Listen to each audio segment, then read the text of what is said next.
The Australian outback has been featured in many films, from Jeddah to Walkabout, even Priscilla, Queen of the Desert and Baz Luhrmann's Australia. But many critics consider Wake in Fright to be one of the best, despite its failure at the Australian box office when it was released in 1971. A brutal and confronting portrayal of Aussie mateship and the bush, Wake in Fright had been lost to audiences for decades, until a chance discovery of the film in America has led to its digital restoration. Rebecca Bailey reports on the reawakening and re-release of a classic.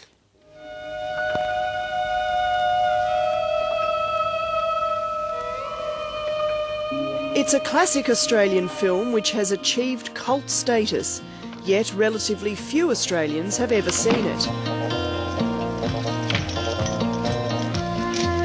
It's an embarrassed, cultural, inadvertent step in a direction at cultural recognition. A recognition of, if you like, the ugly Australian, if you like the, but a recognition of ourselves. After decades in oblivion, Wake in Fright has been digitally restored and is set to be re-released, ensuring it's seen by a whole new generation. Hey, I hit him! Hey, John, where are you going? I hit him!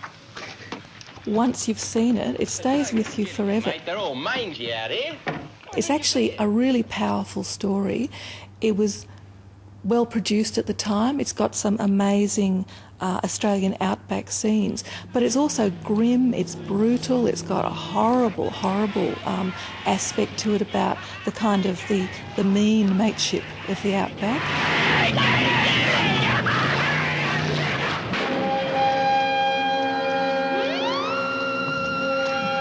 Based on the novel by Kenneth Cook, Wake in Fright is about one man's descent into hell.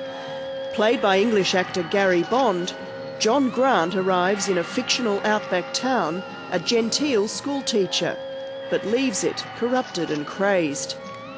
It's frightening. This is a horror story as far as I'm concerned. It could be, or it should be regarded, that's what I think, as one of the best films ever made in this country. Jack Crawford. His name, of course, Chips Rafferty. Jack. What about another beer? He had just completed this role in Wake in Fright, considered by many critics to be his best, when he died suddenly in May. Wake in Fright features some of Australia's finest actors. It was Chips Rafferty's final film, Jack Thompson's first. You're new to the app, are you, John? Yes. My memories are of one of the most exciting filmmaking experiences of my life. How long before a production like this can be called Australian? Made in 1970 and directed by Canadian Ted Kotcheff, the Australian-American co-production was spurned by Australian audiences at the time. People walked out of it saying, that is not us. And we all thought we spoke like that, really. We didn't actually have an Australian accent. And there was none of that sort of brutality. There was none of that harshness and madness. That, of course, is very much a part of our lives. Following the controversy surrounding its release, Wake in Fright failed at the Australian box office and enjoyed just one airing on commercial television in the 1980s. Wake in Fright is not just another movie for entertainment, it's a movie which almost holds a mirror up to life, and it could be a mirror up to your life. It could be a mirror up to mine. There have been many fine films made here, but Wake in Fright has an edge to it that I think even modern critics and cinema audiences will appreciate. I've never seen the image looking this good before. Tony Buckley edited Wake in Fright, and for the past decade it's been his mission to bring the film back to the cinema. The problem was there wasn't a good enough print known to exist. It's better. After years of detective work, Tony Buckley tracked down a copy of the film lying forgotten in a Pittsburgh film vault, filed under its American title, Outback. He found it just in time. There were 200 cans of negative and positive film of Wake in Fright, marked for destruction. So we're very, very lucky. It was a very close shave. These ones are rusted and hideous, and when they first arrive you think, oh, you know, my God, what's going to be happening inside? But the condition inside is far better than the outside. So the National Film and Sound Archive's Chief Curator, Meg Labram, says Wake in Fright is an important part of Australia's film heritage, which deserves to be saved.